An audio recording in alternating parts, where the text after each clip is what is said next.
y el control. Hoy día vamos a ver la fase de control. Según el mismo Fayol, control es vigilar todas las acciones y operaciones que se efectúan según el plan que se adopte, ¿no? Hay un plan que se arma en la parte de planificación y que debe ser verificada en varios momentos para poder eh, garantizar que se está cumpliendo con lo planificado, ¿no? Eh, bajo los principios establecidos, ¿no? Y con las órdenes indicadas, ¿no? Munch, o Manch, es un administrador teórico moderno, refiere que el control es la fase del proceso administrativo a través de la cual se establecen estándares. Y esto es muy importante. Para poder controlar tenemos que crear la forma de controlar. Y con esto evaluamos resultados obtenidos, ¿no? Estos mecanismos de control nos permiten en diferentes momentos y según diferentes estrategias corregir desviaciones, mejorar las operaciones y realmente garantizar que hay eficiencia y eficacia en los procesos de producción o los procesos de servicios con la finalidad de garantizar la satisfacción del cliente, tanto interno como externo. Entonces, bajo estos principios, el control es un medio de retroalimentación que sirve para poder retroalimentar o reiniciar el proceso administrativo. Si vemos fallas, reajustamos, cambiamos estrategias y volvemos a seguir con la producción, con el servicio, ¿no? Eh, el fin último, como decía, es la calidad, la eficiencia, y la mejor manera de verificar esto es manteniendo un sistema de control activo y permanente, ¿no? Hay varias fases en el proceso de control en general. Vamos a entrar después a los diferentes tipos de control específicos, ¿no? La fase 1 es establecer los estándares, o sea, cómo vamos a medir que realmente estamos cumpliendo lo que hemos planificado, ¿no? Al momento de establecer los estándares o los indicadores con los cuales vamos a medir, tenemos que tener en cuenta que dentro de una organización hay varias cosas que medir. Y dentro de salud no solamente la prestación al usuario, sino también todo lo que rodea esa prestación con la finalidad de hacerla efectiva, ¿no? Eh, podemos medir estándares de cantidad si realmente tenemos los insumos y las existencias adecuadas, la cantidad de recursos humanos según la demanda que tenemos, de calidad, si que realmente cumplimos con las expectativas de calidad, si cumplimos con satisfacer al usuario, si de tiempo, si es que hacemos todas esas acciones en el tiempo que hemos establecido, y finalmente si los costos son los adecuados para poder garantizar este proceso, estas actividades que están inmersas dentro de un plan, ¿no? En la fase 2 empezamos a hacer la medición y a detectar si hay posibles desviaciones o posibles incongruencias dentro del desarrollo de estas actividades.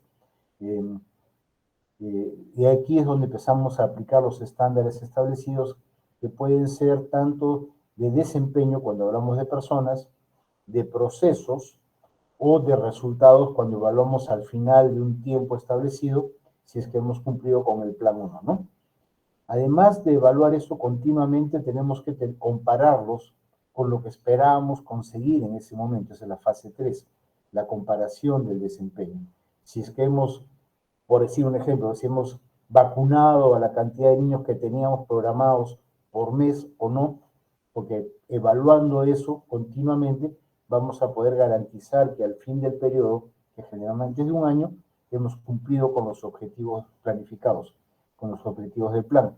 Y la fase 4 es las acciones correctivas, ¿no? ¿Por qué no se está cumpliendo con lo planificado? ¿Qué se necesita corregir para poder asegurar que vamos a tener productos al final del periodo con la calidad que hemos planificado y en el tiempo que hemos planificado y para la cantidad de personas que lo hemos planificado?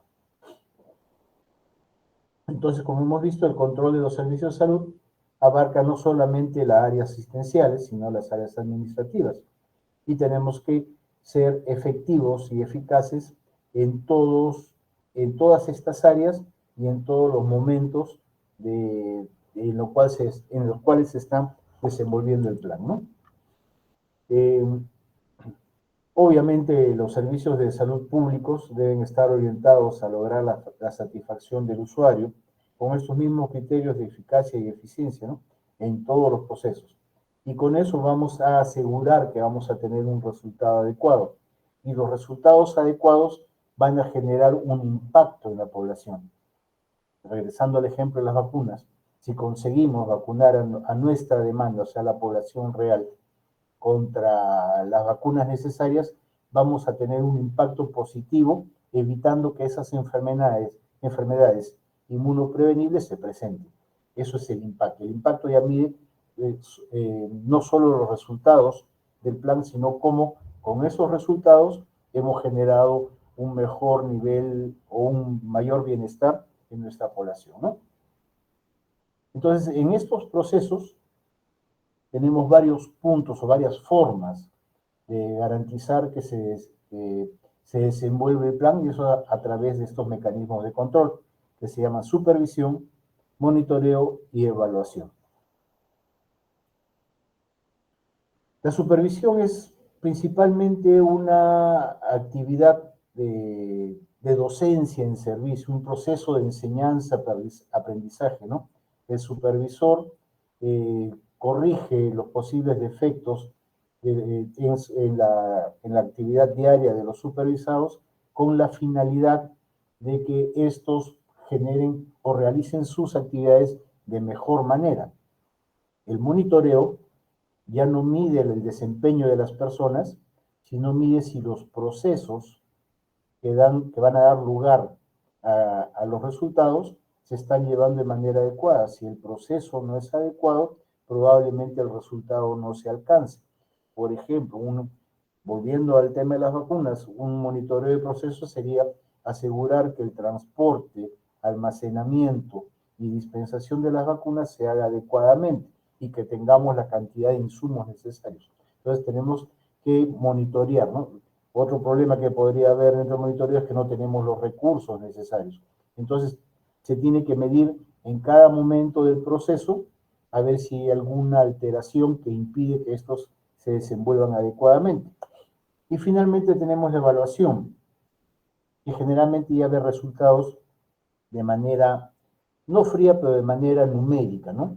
Y ahí emitimos un juicio de valor. ¿Lo hemos conseguido? ¿No lo hemos conseguido? ¿Por qué? Y en base a estos tres mecanismos retroalimentamos nuevamente para que en el siguiente proceso de planificación podamos conseguir nuestros objetivos con mayor eficiencia y eficacia. La supervisión, como les decía, evalúa cómo es que las personas se desenvuelven en el desempeño de sus acciones, ¿no? O sea, evalúa desempeño. La supervisión evalúa cómo se comportan las personas al momento de realizar sus actividades. Y esto no es punitiva. La supervisión nunca debe ser punitiva. Debe ser un proceso de enseñanza y aprendizaje continuo. A través de esa supervisión no solamente vamos a ver si hay algún problema en el desempeño de las personas y poderlos corregir a tiempo, sino también vamos a poder identificar si hay algunas necesidades de capacitación dentro del personal para mejorar su accionar, ¿no?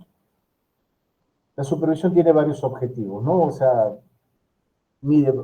es diseñada para varias cosas, ¿no? Primero, para determinar si el desempeño es el adecuado, identificar las necesidades de capacitación, capacitar permanente a los trabajadores en el servicio. Al momento de supervisar, ya estamos dando una capacitación para mejorar el desempeño. Nos sirve para motivarlos también en ese mismo momento de supervisión, motivarlos en su trabajo. A través de eso mejoramos la calidad de la atención y la satisfacción de los usuarios. Nos permite retroalimentar a todo el equipo de trabajo para ver si realmente todos estamos ejecutando de la manera adecuada cada una de las actividades, y esto nos permite reorientar a tiempo esta ejecución de actividades cuando no se realizan bien, y si fueran necesarios, para poder a través de eso poder llevar mejor el siguiente paso, o sea, el proceso, y de tal manera conseguir los resultados al final, ¿no? Hay varias técnicas de supervisión, ¿no? Una es la observación directa. El supervisor se sienta y ve cómo se ve el desempeño del trabajador, de la persona, cuando está en contacto con el usuario, a través de, esa es una forma, ¿no? Observación directa.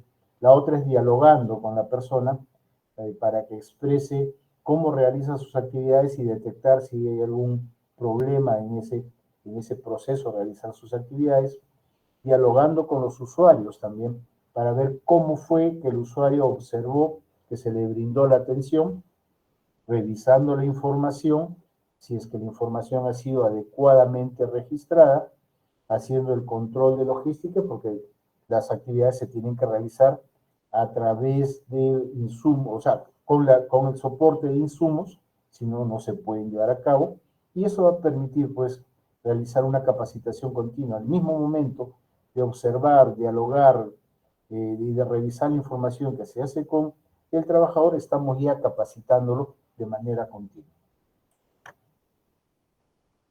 Para eso no cualquiera puede ser supervisor.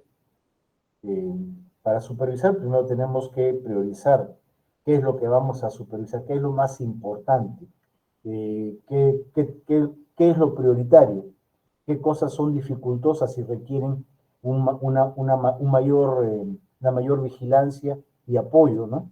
Si hay algo nuevo que se ha incluido o está en implementación, ver si se está realizando de manera adecuada. Y para eso el supervisor no tiene que tener no solamente autoridad formal, ¿no? Sino también conocer el proceso, o sea, tener capacidad técnica y tener ascendencia sobre los trabajadores para llegar de manera adecuada, ¿no? Con eso podemos realmente garantizar que vamos a conseguir mejorar el desempeño de los usuarios, de los trabajadores, ¿no? Este supervisor tiene varias responsabilidades, ¿no? Dentro de sus acciones va a inducir cambios positivos en la calidad, va a motivar a los trabajadores, va a poder identificar problemas y necesidades existentes en el trabajo, va a escuchar las preocupaciones en el desempeño de las mismas personas, o sea, el cliente interno, llamamos al personal, al trabajador, y de los clientes externos o los usuarios, y va a realizar capacitación continua en el servicio en el momento mismo de la supervisión. Y obviamente va a través de eso identificar necesidades de capacitación global o individual para mejorar este desempeño, ¿no? El segundo punto, como les decía, es el monitoreo. El monitoreo principalmente evalúa procesos eh, y es una actividad continua que se debe realizar continuamente para ver si hay alguna distorsión en el proceso que pueda ser corregida para garantizar que se consiga pues, el resultado que se espera, ¿no? Eh, el monitoreo siempre identificamos las actividades principales y hacemos un juicio de las mismas para poder mejorarlas, ¿no? El monitoreo va a depender bastante, al igual como la evaluación, de los sistemas de información que empleemos. Si no tenemos un buen sistema de información, va a ser muy complicado monitorear y evaluar de manera adecuada. Y como ya sabemos, es clave hacer estos mecanismos, realizar estos mecanismos de control para poder retroalimentar a tiempo y poder garantizar que se cumpla el plan. Bueno, el monitoreo en general es una herramienta de información que va a permitir a los administradores, a los gestores, direccionar estrategias, cambiar estrategias, modificar estrategias o generar estrategias nuevas para conseguir el objetivo trazado. Se realiza de manera continua o con cierta periodicidad, viendo cómo se está llevando, cómo se están ejecutando estas actividades y si se están haciendo en los tiempos adecuados. Permite al mismo tiempo también ver si los recursos se están usando de manera adecuada y cumpliendo con las condiciones de calidad mínima necesarias y que hay una calidad técnica en la prestación para poder garantizar pues, que se cumpla bien. Y esto genera que todos los involucrados se comprometan en la gestión y creen como una unidad en la gestión, una unidad de todas las personas para poder conseguir sus logros, ¿no? Permite también coordinar, no solamente en el establecimiento, sino a través de todos los establecimientos agregados, tanto en lo económico, lo técnico y lo social, porque en los establecimientos la unidad productora no es una isla, está dentro de un ambiente social que puede tener diferentes necesidades en momentos diferentes. El ejemplo, claro, que fue el COVID, ¿no? Cuando hubo necesidades y no habían cosas, ¿no? Entonces, es un instrumento de coordinación entre todos los prestadores para poder realmente cumplir con las necesidades de la demanda. Por eso no solamente vemos al usuario, ¿no? Sino vemos el contexto, dónde se está ubicado, los usuarios mismos, qué problemas presentan, y cada uno de los procesos, cómo están respondiendo para poder satisfacer esa demanda que se presenta de la población, ¿no? Identifica pues, los procesos con problemas, y esto va a generar el insumo de información necesaria para una posterior evaluación o para la evaluación final, ¿no?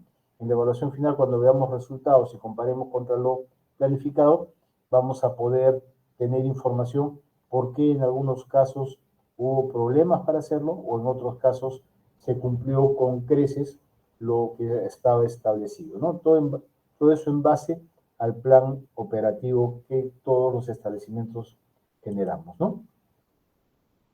El tercer punto es la evaluación, ¿no? Simplemente compara objetivos con los resultados que hemos obtenido, ¿no? Nos va a dar una idea de si funcionó o no funcionó el plan y por qué a través del monitoreo no funcionó el mismo, ¿no? Es una herramienta para tomar decisiones, pero las decisiones no se toman solas, ¿no? Eso va a estas evaluaciones van a alimentar a los gestores para poder replantear lo planificado y las estrategias para cumplir lo planificado en los siguientes periodos. Cuando hacemos una evaluación, tomamos decisiones referentes a si continuamos con la misma estrategia que estamos empleando, modificamos o hacemos un cambio total de la estrategia dentro de un plan o un programa, ¿no? Y para eso medimos varios criterios. La relevancia de las actividades que estamos realizando, si se hicieron con eficacia y con eficiencia, la pertinencia de las mismas, si es importante llevar a cabo las mismas, si hubo suficientes recursos de todo nivel para poderlas realizar, si esto generó un progreso en la misma, si los sistemas proveen los recursos necesarios para dar una sostenibilidad a estas acciones, y finalmente medir qué tanto impactó, cuál fue el impacto de estas actividades en la población, ¿no? Si ayudamos a mejorar el nivel de vida, si ayudamos a disminuir la morbilidad y mortalidad específica en algunos casos, ¿no? Para la evaluación, al igual como hemos visto, como en todo mecanismo de control, tenemos una etapa de delimitación. ¿Qué vamos a evaluar? Tenemos que describir cómo vamos a evaluar. Tenemos que generar un indicador o una forma de medir eso que vamos a evaluar. Procedemos a hacer la medición y contrastar contra lo que habíamos planificado. Si se cumplió o no lo que habíamos planificado, esa es la etapa de juzgamiento. Y este juzgamiento nos va a dar los insumos para poder modificar, mantener o cambiar completamente lo que estamos realizando con el fin de conseguir pues el objetivo primigenio, ¿no? La visión y la misión y el propósito para el cual se han desarrollado todo este sistema, que es la ganancia de bienestar en una población. Entonces, básico, como hemos visto, definir los objetivos y las metas, que están dentro del plan operativo. Estos objetivos no solamente en base a la unidad productora, sino qué tanto representan de las necesidades de toda la población en general, comparar los resultados contra otros, ¿no? Y estos objetivos van a generar indicadores o estándares que son los que nos van a permitir generar la evaluación, ¿no? Hay varios tipos de evaluación. La evaluación se puede realizar en varios momentos, ¿no? Una es antes, para definir si realmente lo que estamos planificando realizar va a tener algún impacto real en el bienestar de la población o simplemente son acciones que se vienen realizando de manera, en algunos casos, continua, permanente, pero sin ninguna significancia en el mejoramiento de la salud. Podemos hacerla también durante el proceso a través del insumo que nos provee el monitoreo, y eso nos va a permitir en cualquier momento también cambiar las estrategias para mejorar el desempeño o tratar de conseguir los objetivos del plan operativo. Y finalmente la evaluación común, que es la que se hace al final del periodo, para poder garantizar si se ha cumplido o no, y si vamos a replicar lo que hemos hecho, vamos a seguir haciéndolo, vamos a modificarlo en algunos procesos, o simplemente no tiene ningún sentido realizarlo, ¿no? Y no solo, como hemos visto, pues no solamente evaluamos las actividades, ¿no? Evaluamos en base a las necesidades. O sea, ¿realmente la población que tenemos fue cubierta con nuestras actividades? O solamente un pequeño porcentaje o un porcentaje de la misma. Si estas actividades a través del monitoreo fueron realizadas adecuadamente, si los recursos que nos dieron para cumplir esas actividades son necesarios. Hablamos de recursos médicos, de recursos humanos, de recursos materiales, de recursos financieros, ¿no? Porque todo eso contribuye a poder realizar la actividad en sí. Nos evaluamos los resultados, que son los productos, o sea, evaluamos si se cumplió el plan o no, y lo que es más importante, evaluamos qué tanto al cumplir este plan estamos impactando en la población.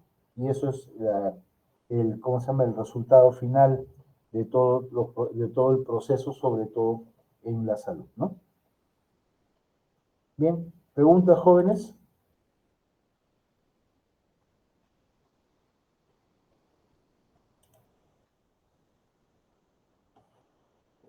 ¿Preguntas?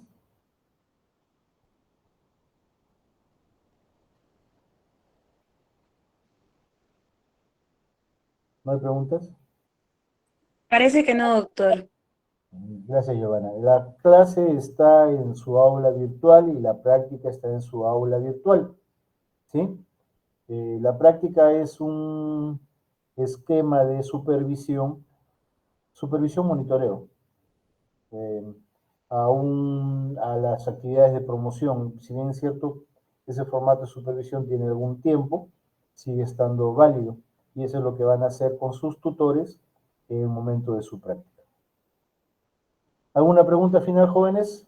No, para que darles pase para que puedan seguir estudiando.